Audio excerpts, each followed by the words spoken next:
They've been real nice.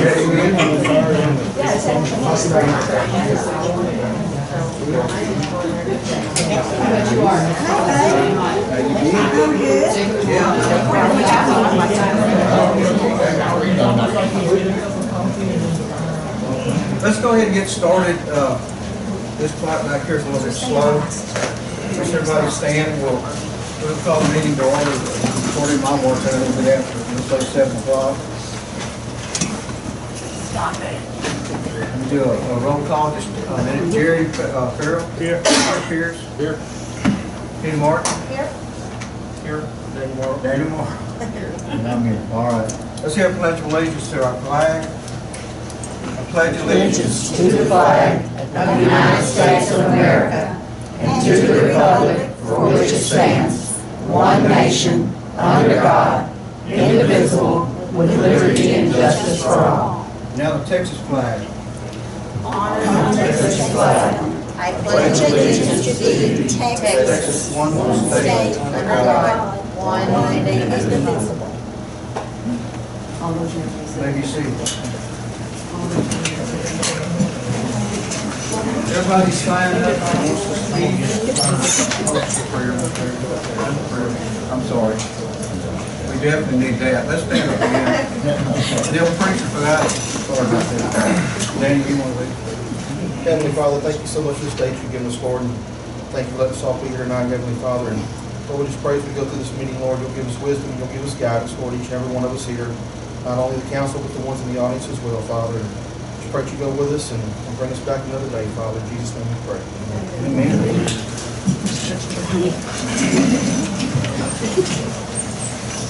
Okay, we had everyone sign up that's going to speak, and most of the time people have wanted to wait, so you'll notice on the agenda that you have the speaking will come at the end, all right? If something comes up in the meantime that you have a question on that we can answer, it's going to be long enough, all right?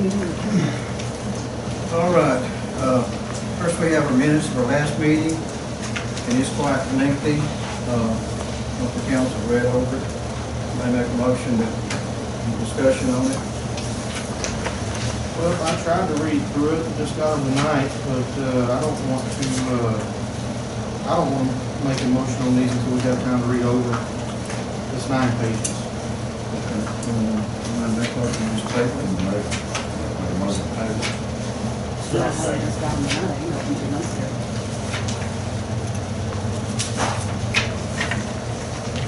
Okay, next item number 6 is the treasurer's report.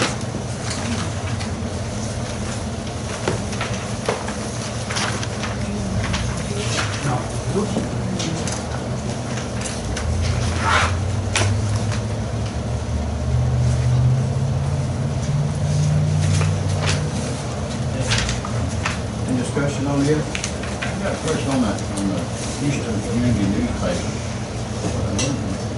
How long is that for, $1,000?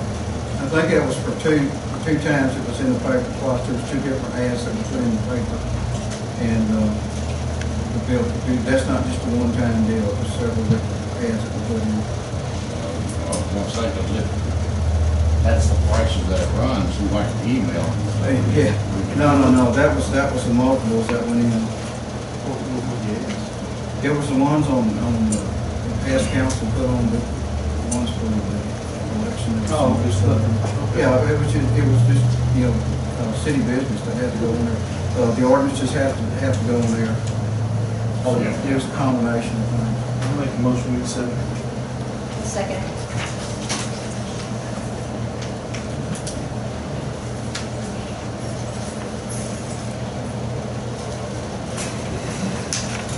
Okay, next is Joe Johnson with the fire department had requested to be on the agenda to go over some stuff about the fire department. So Joe, you come on up, I'll let you go ahead and take your time. You discuss whatever you have for us. Many of y'all may not know me. My name is Joe Johnson, newly elected fire chief for your district out here for Plum Grove. I've been in the department for about 10 years now. So I just want to make sure I get out there and let y'all know who your members are. Back behind me, I have my Senior Lieutenant Chris Lofton and firefighter Ted Coker. I'm here today to present to the board an issue that I've recently been faced with as a chief. Liberty County has went into a new budget agreement at $500,000 a year for fire departments. That's divided upon 14 fire departments. With the new development that's come over with our department, we have seen the ramifications that's cost us tenfold. One of the biggest things that we're having to deal with right now is the fuel budget has jumped up 60% in less than 5 months because of call volume. Last year we ran 147 calls. As of today, including the 2 calls that I just ran, I'm at 171. I project to run over 300 calls by the end of the year. A lot of you may know in the bigger cities, 70–80% of your EMS calls is what your fire department runs. 70–80% of my calls are grass and woods fires. The county, along with the city, went into contracts with the developers. From the information I have, if you have different information to show me, I'll be more than glad to look over it and give you all my apologies. The information I have, the city and the county went in to let the developers come in. The issue is, the way this budget works, they went for the past 3 years and they developed a system. The system is for Plum Grove, I get $35,000 to $40,000 to try to manage the fire department off of. Most of y'all might see our brand new station. We love it. It's great. Our annual budget is $34,600 a year deficit. Is what I face every year between insurance, that's including vehicle, station insurance, light bills, upkeep on the trucks, maintenance, and fuel. 5 years ago, $35,000, we wouldn't complain. I wouldn't be here right now. $35,000 a year, that leaves the department $600 to replace gear on, because gear's not even in the budget. I can't even afford it right now. Another thing, a lot of y'all know our Facebook page, we have been awarded a grant through Texas Forestry Service for $65,000 at a cost of us of about $7,000. Overall, the new booster is going to cost us $72,000. $65,000 on them, $7,000 on us. My question is, where am I coming up with $7,000? We don't have it. The new budget is not there. I'm in contacts with the county to try to get more money. I have all the paperwork, and I have these for y'all. I believe there's 5 people on your board.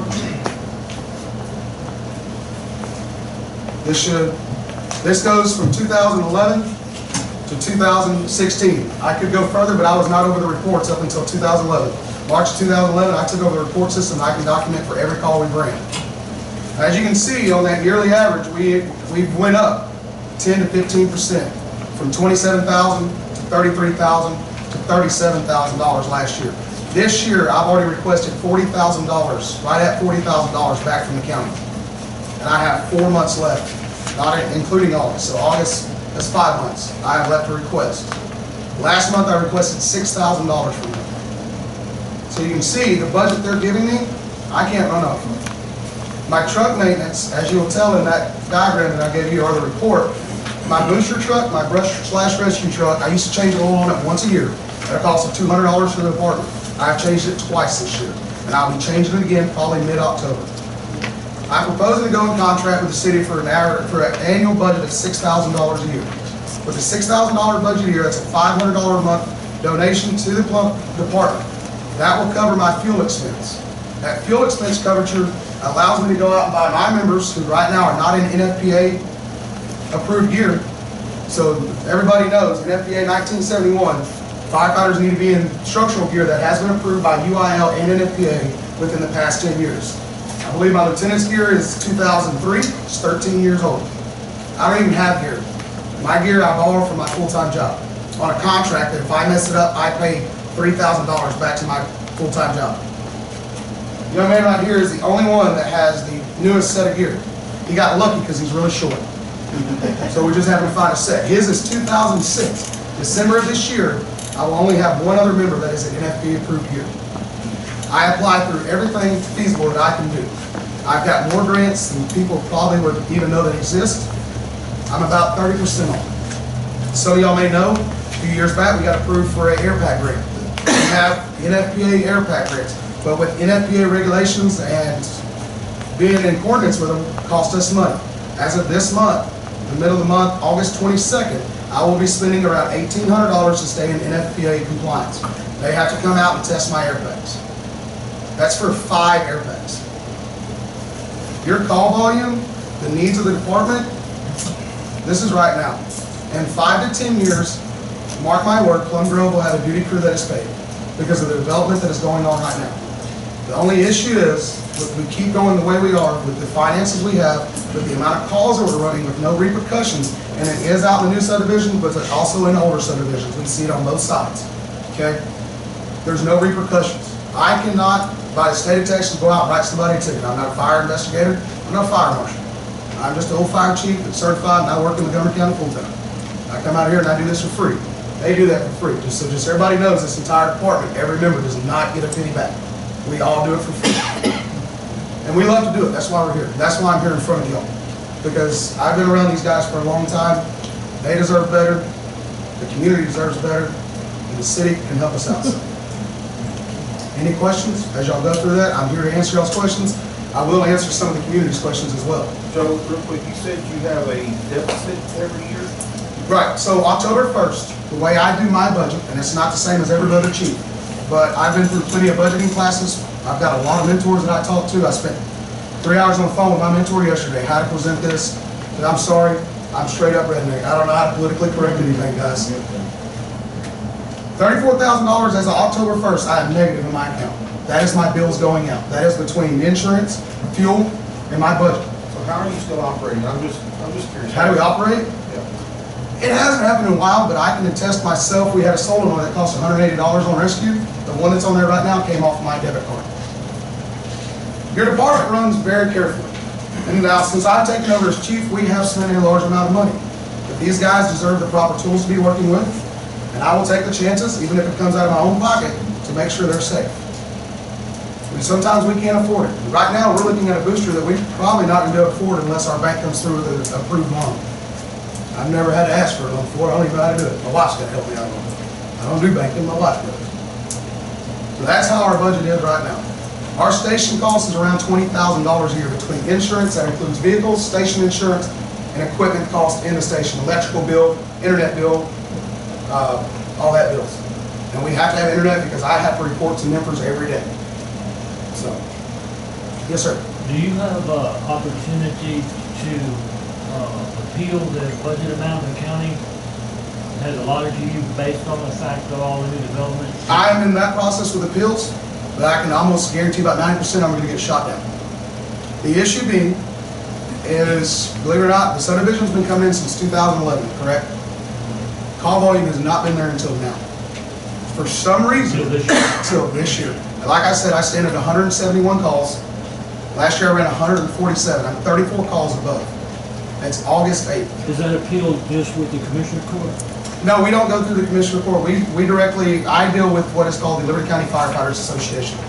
I'm in talks with their president and their vice president, and we are supposed to meet at the countywide meeting, which is in 3 weeks.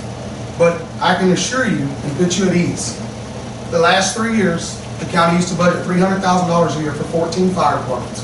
The past many years, probably our ex-chief over here, Freddie, I don't know how long the county's been paying per call, but I believe it's been for years, right? 40 years down the road. 40 years. This is the first year we're going into an annual budget, okay? For the past 40 years, they have slowly raised the budget of how much the call costs. If I run a structure fire right now, I'm going to send in a report at the end of the month, and I'm going to get reimbursed $500 for that call. Let me tell you all something right now. $500 does not cut the cost of a structure fire. That is around $1,800 to $2,500 call through rescue revenue, which we are no longer allowed to do because we are volunteer. So that $300,000 we've been allotted for years, we've blown that budget out by a minimum of $100,000 for the past 3 years, from what I've been told. Right now, Plum Grove is the fastest growing community in Liberty County. So, of the other, there's 14 fire departments total, so there's 13 others. Have any of them, to your knowledge, experienced the kind of growth and volume that you have? I talked to multiple chiefs. I haven't talked to Owen, so I can't give you a 100% answer on that one. But I can, like I said, about 90% guarantee you we are the fastest growing community. Right. My call volume is the fastest growing. Now, while I might be number 5 or 6 on the actual call volume list behind the City of Liberty, behind Cleveland, behind Tarkington, my call volume is going that fast. We haven't ever seen 170 calls in a year. We used to be that old little redneck fire department that had the lovable firemen that ran 100 calls a year. I'm average right now, I'm running a call a day, whereas I would run a call every 3 days. I had no other opportunity or no other channels to go down but come talk to the city. Any question just now? Is the developer, are they responsible, or the landowners out there responsible for anything whenever you make a call out there? As far as I know, no. Okay. What I do know is if there is a burn ban put in place, which I'm trying to get a hold of Judge Day Knight to get one in place, my guys should not be in out 112-degree weather fighting fires. I have not heard back from him. I didn't get to call him until about 4:45, so he was probably out of the office. When a burn ban goes in place, then we can get Deputy Aguilar, or deputy right here, I'm sorry, I keep forgetting your name, brother, no matter how many times you tell me. We can get them to come out and issue tickets. The issue we have, and I want to clarify something because I've witnessed it with my own eyes. I know a lot of people are upset with the landowners. The landowners are being told this by Toronto's, and exactly what they're being told, because I've heard it, is there's no restrictions, go burn. These people are very apologetic.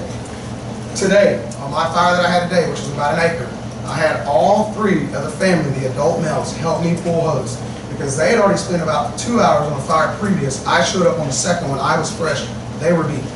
They helped me hump up. It is them that are being misled by the developers. So to answer your question, they are double trumped. Not only do they they're being told this, but then they turn around during the burn ban and they get ticketed. Is there nothing you can do about the developer telling him? On my level, no ma'am. That is on the city and the county level. I cannot control any of that. All I can do is when our tones go off, pray to God somebody's in district and respond. I mean, let me rest put you at ease. When nobody's in district, which I know when everybody's in district for our guys, we automatically tell them clear this from yours. So y'all are covered 100% of the time. Well, whenever the burn ban is in effect and they do come out and ticket, do y'all get the tickets? We do not issue the ticket, nor do we receive the funds off of it, the rest of the county. And I'm not sure maybe Deputy Aguilar can help me out on that. I'm not about funds, but if y'all issue a ticket, y'all usually issue a ticket on the first time on a burn ban. I'm not a cop, so I don't know. I think one of the issues with that is though, because people put up burn ban signs last year and hung them to every tree in Plum Grove.